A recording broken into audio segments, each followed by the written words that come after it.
I had a dream which was not all a dream. The bright sun was extinguished, and the stars did wander, darkling in the eternal space.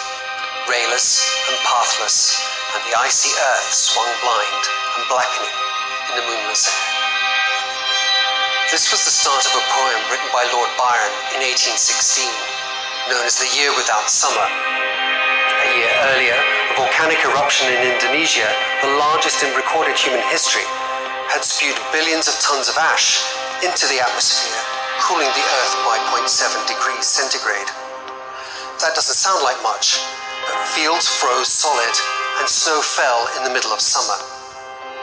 Harvests failed across Europe and as far away as the United States, triggering a worldwide famine. Yet this extreme global catastrophe pales in comparison to what we could expect from even the most minor exchange of nuclear weapons. Here's why we should never forget about the terrifying potential of a nuclear winter.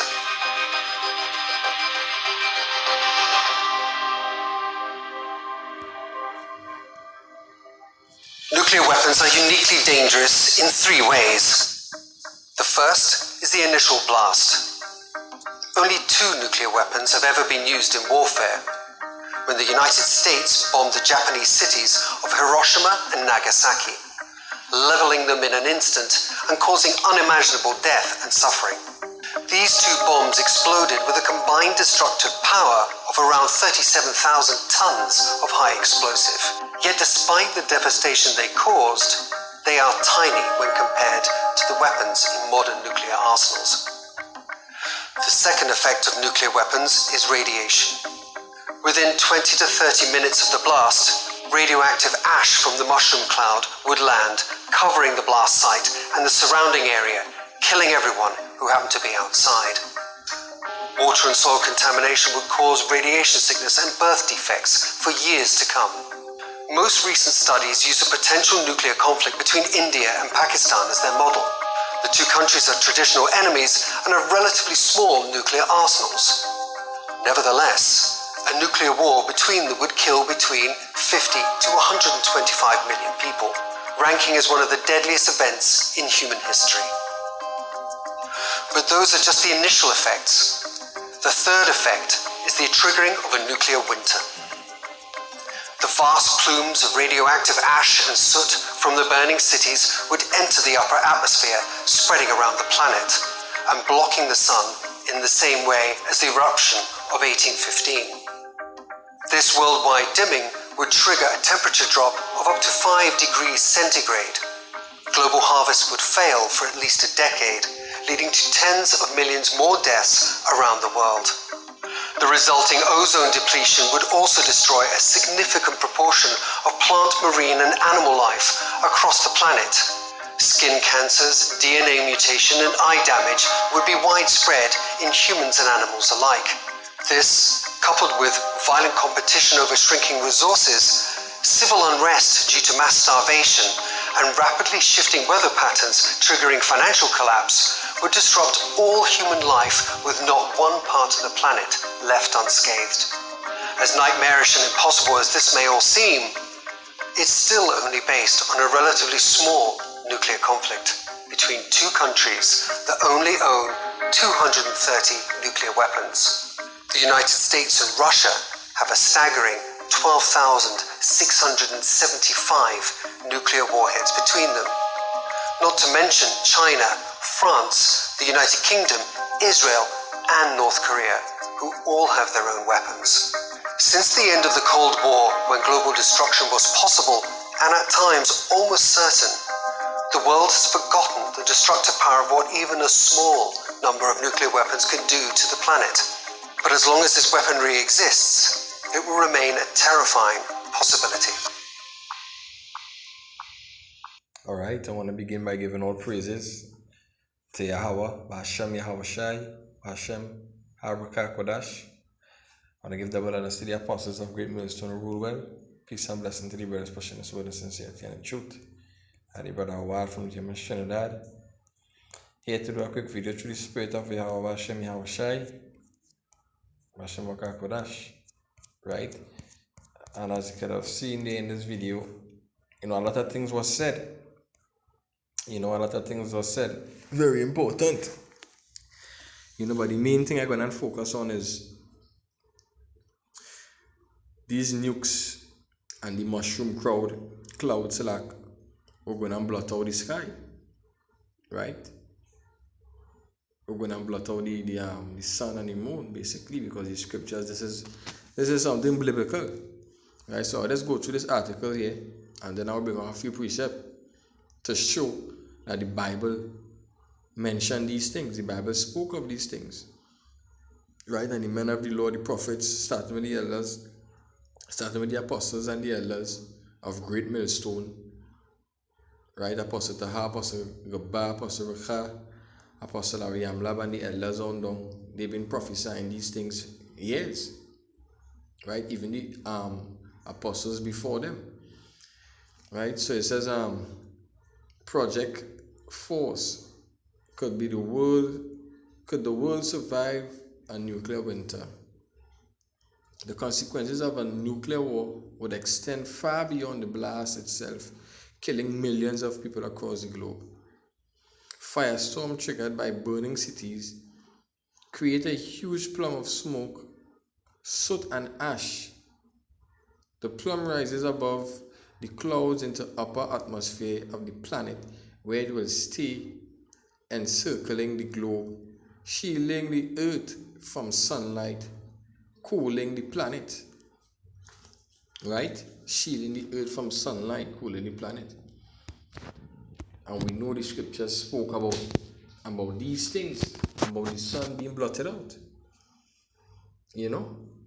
So I'll read the book of Joel chapter 2. The point is in 31. So I'll read a lie up. I'll read from verse 28. It says, And it shall come to pass afterward that I will pour out my spirit upon all flesh, and your sons and your daughters shall prophesy.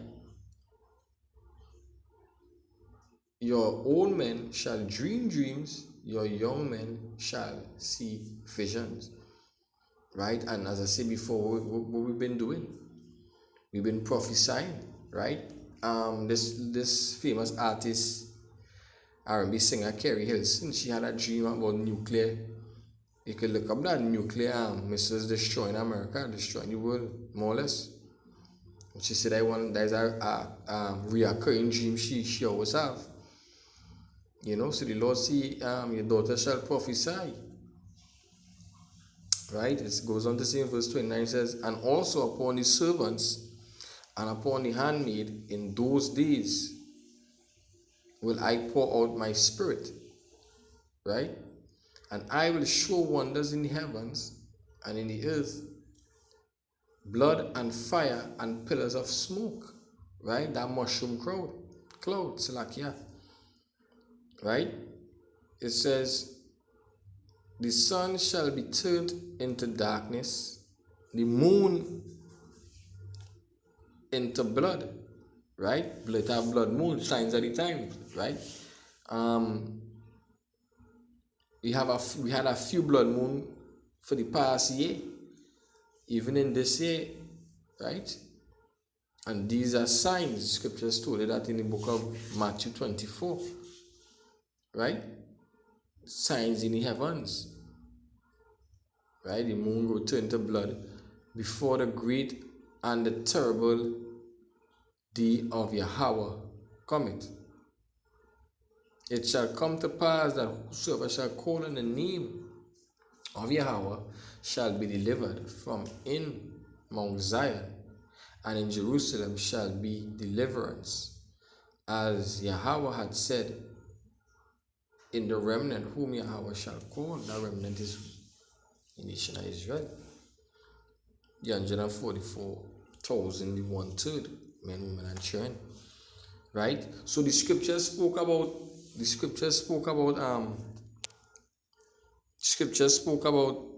the end. It spoke about the sun being blotted out. Right? The Bible mentioned these things. Salak.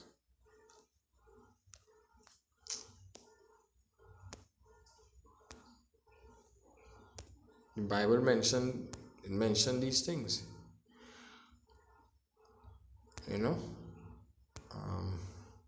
Trying to get something here.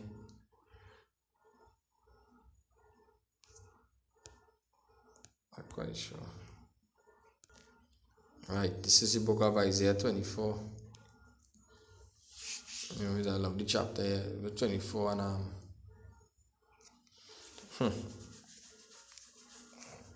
get to the point.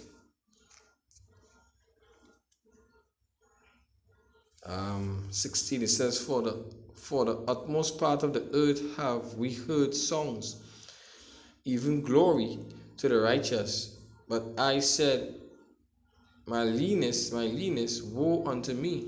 The treacherous dealer have dealt treacherously. Yea, the treacherous dealer have dealt very treacherously. Not exactly what I wanted, but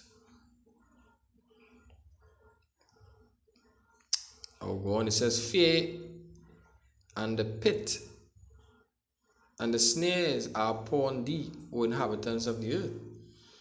Right?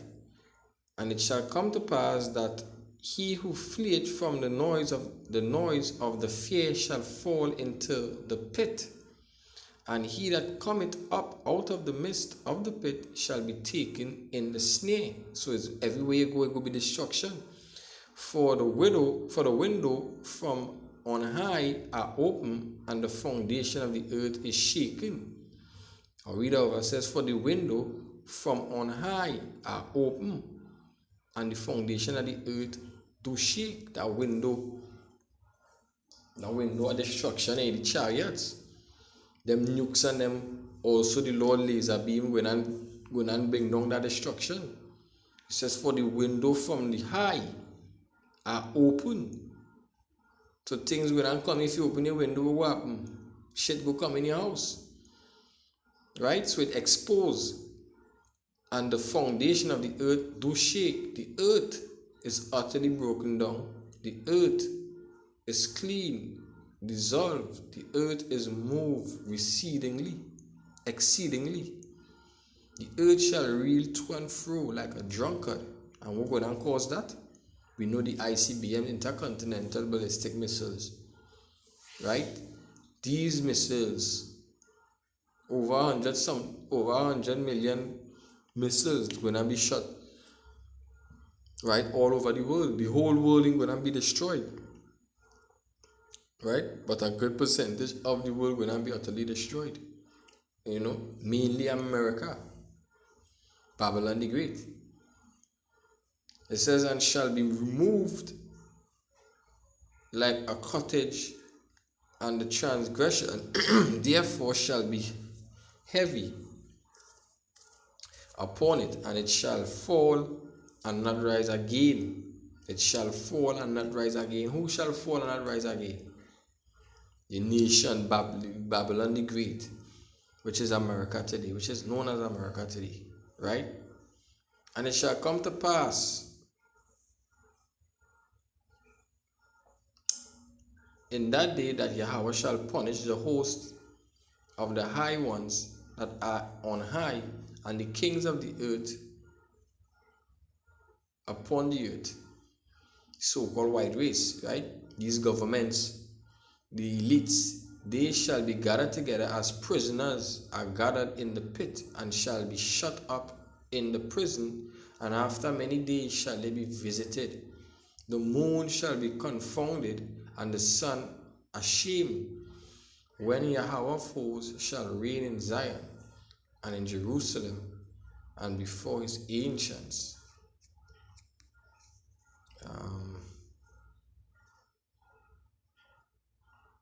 Right? This chapter is a lovely chapter.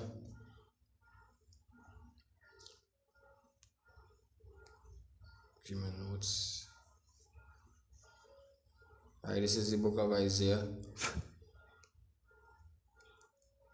chapter 13 and verse 10. It says, for the stars of heaven, I'll read from 7. It says, wherefore shall all hands be faint, and every man's heart shall melt, and they shall be afraid. Pangs and sorrow shall take hold of them, They shall be in pain as a woman in travail.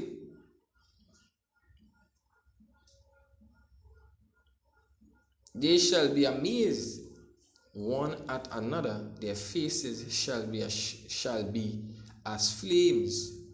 Behold, the day of Yahweh cometh cruel, both wrath and fierce anger, to lay the land desolate.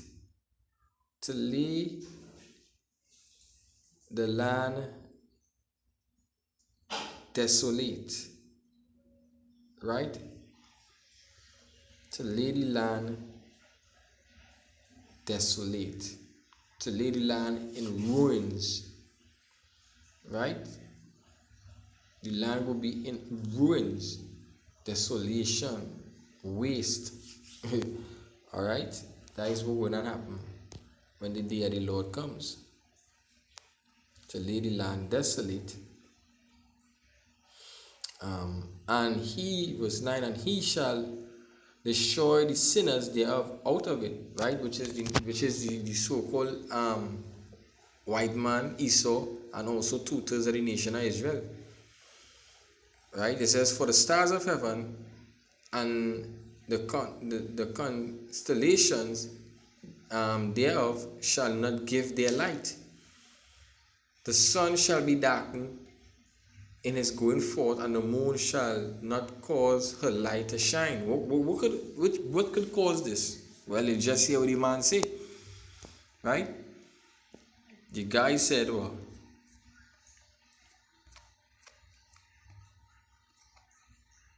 he said that the nukes is what going to cause that. They're going to blot out the sun. You understand? It says,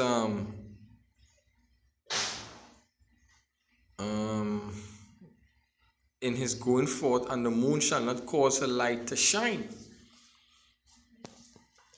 So that is what exactly what's going to happen here. These 100 million missiles going to cause that mushroom cloud to spread across the entire globe, blot out the sun, right? And the wicked shall die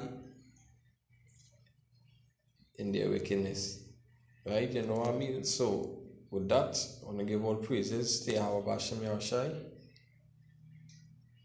Bashem Akakodash, double honors to the apostles of Great Millstone who rule well. Brother Howard from James Trinidad saying Shalom. You know, and my what to this wicked kingdom. Shalom.